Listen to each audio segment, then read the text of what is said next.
my major was computer science, and I worked in accounting for the doing a little bit of accounting stuff forever. But that just wasn't really me. But because I don't like really being responsible for other people's money. I have a hard enough time with mine. So, but anyway, I got introduced. I started off as a contractor myself, and I was doing highway, railroad, and industrial building, and it was just very hard for me as a woman-owned business, being a female-owned business, because back then, I'm about to tell my age, there was hardly any women into the construction industry. So it was extra hard for me to tap into a male-dominated industry. But I did make it. But what happened was someone had got me into the staffing, was someone I was just hounding down this contractor, and just asking him, to allow me to be a subcontractor to him. And what happened was he said, Patricia, if you just could just send me some people. He said, that's what I needed, some skilled people. And that what I got to, I got to think, I go, oh, well, I can do that. And so I switched from being an actual contractor to doing staffing. And but I did do contracting. I did do highway, railroad, and airport, a building, and just a lot of other different things that I went into before I specialized in staffing.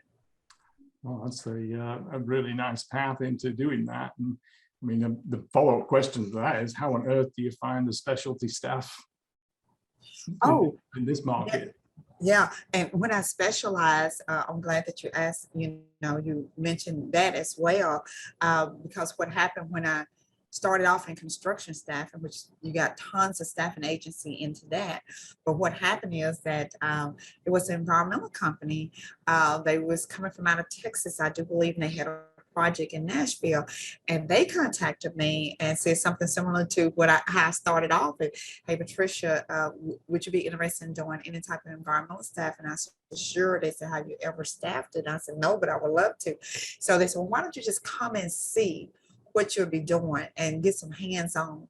And I went there, and most people probably really wouldn't enjoy that, but I really did, because it was helping the environment, and you dealing with sewage and things that people had dumped, and you didn't realize the backup that it was causing, the problem that it was causing. I go, oh yeah, I want to do this. And so that's how I got to staffing, and I switched it around from construction staffing or industrial staffing to just doing environmental staffing. That's how I got into that.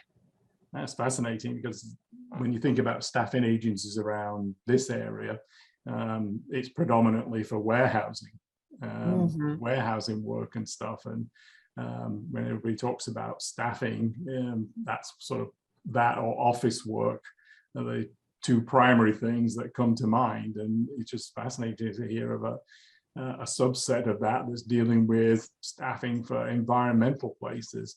So it is, in this day and age, in particular this time, is it difficult finding the people? Do you have a permanent people on your staff that you send out, or do you just recruit to fill specific positions when they come up?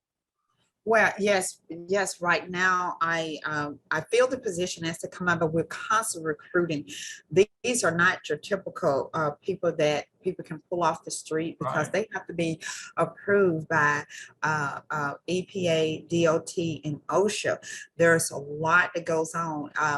We do some training with them, educating. Matter of fact, I did start a nonprofit to help me out that goes hand in hand with the for-profit, and the nonprofit is called Plumb Line Training, where we're, they have to be tested. It costs anywhere from $3,000 to $5,000 to actually to get everybody certified, because they have to be first aid, CPR certified. We do a dead and child.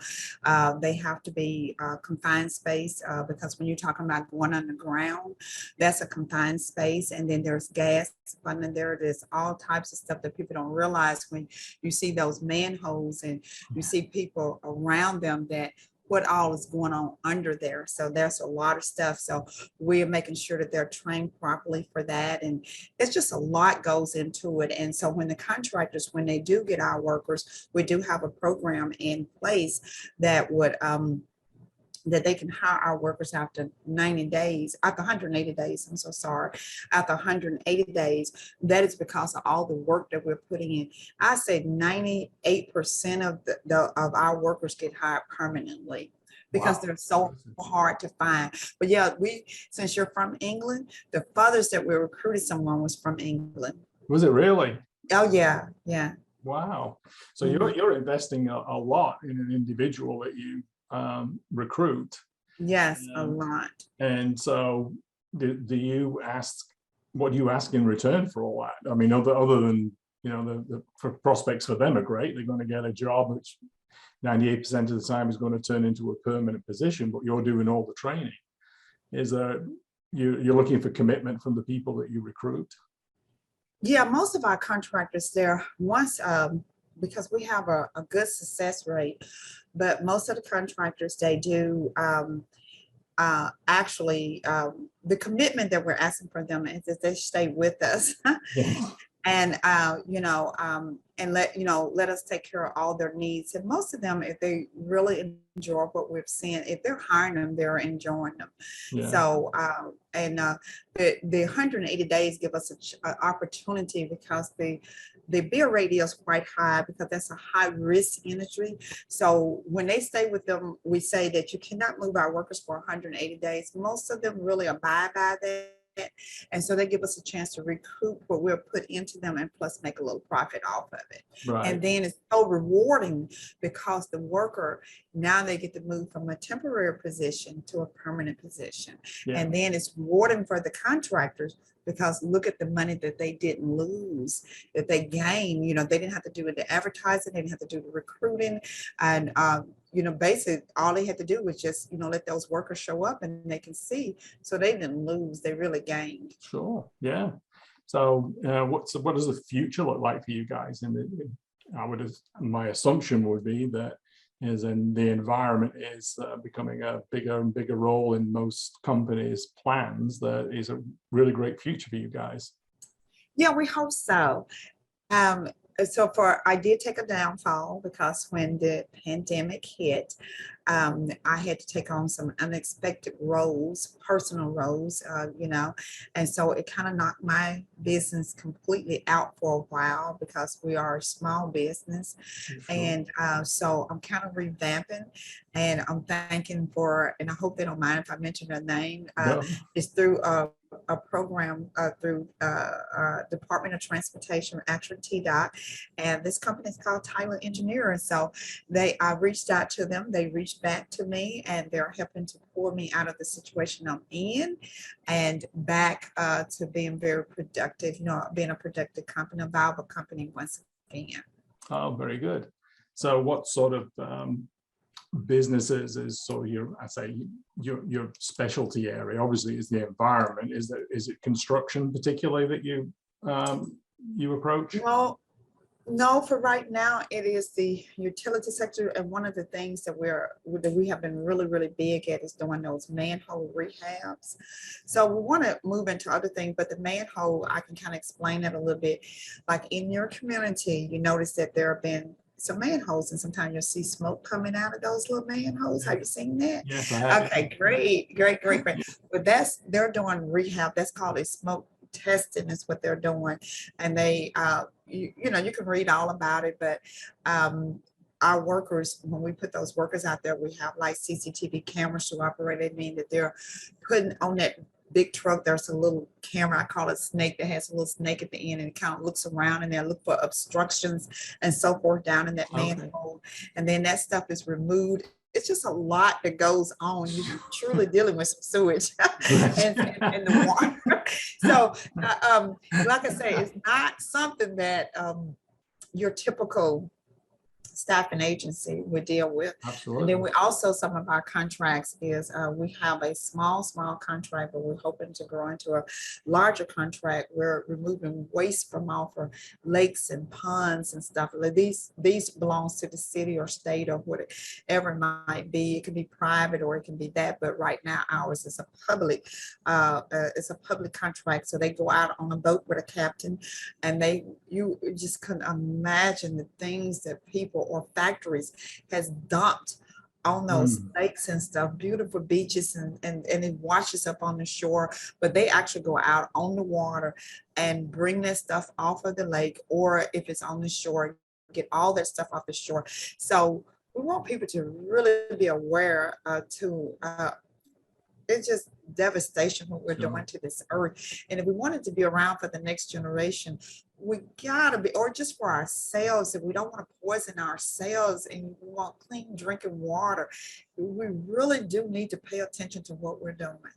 Sure. Yeah, that's definitely a topic that's on everybody's minds at the moment, I think. And as technology advances and makes these cleanups better, but everybody has to get involved in order to make it a better place. Yes.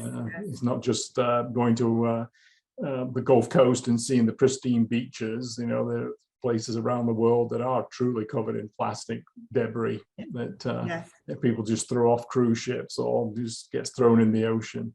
So there's a question at the end there, and it says, if you started your business again, what would you do differently? Other than avoid a pandemic, of course. Oh, well, let's see here. I would actually, if I had the opportunity, and I was blessed, I put it like this, with the opportunity to start afresh again, I would definitely seek professional help first. I really would. I would seek out the programs that is out there. There's a lot of free programs out there to help you start your business. I would do that to make sure that the funding is in place, make sure that I understand the nature of the business that I'm getting into, what is all required of the business, and just all of these things. And you know, if there's recruitment involved, is how do I go about recruiting and marketing? That would be one of the things. How do I get my business marketed?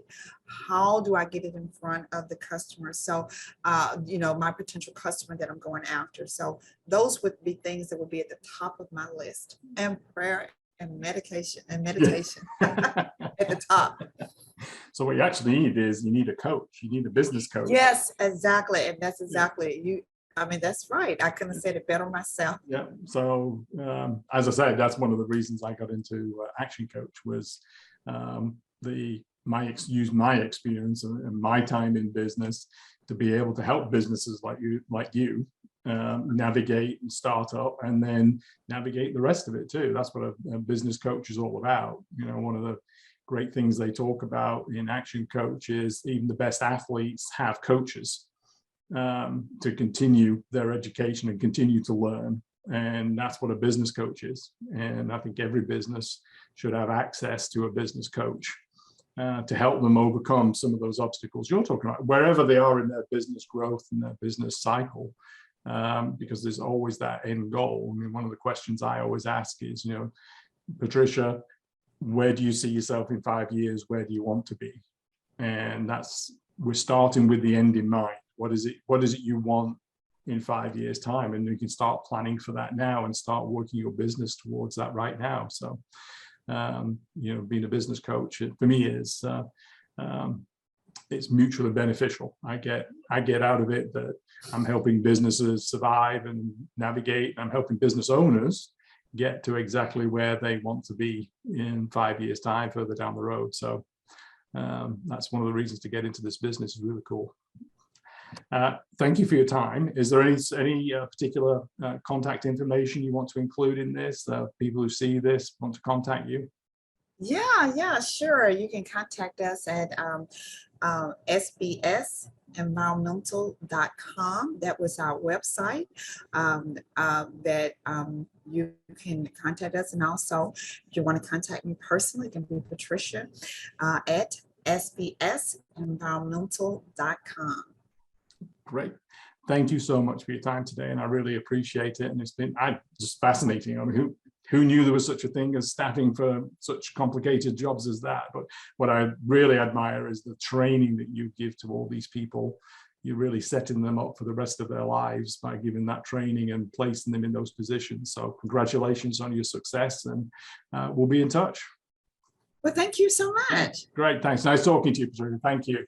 Same here. Thanks. Bye-bye.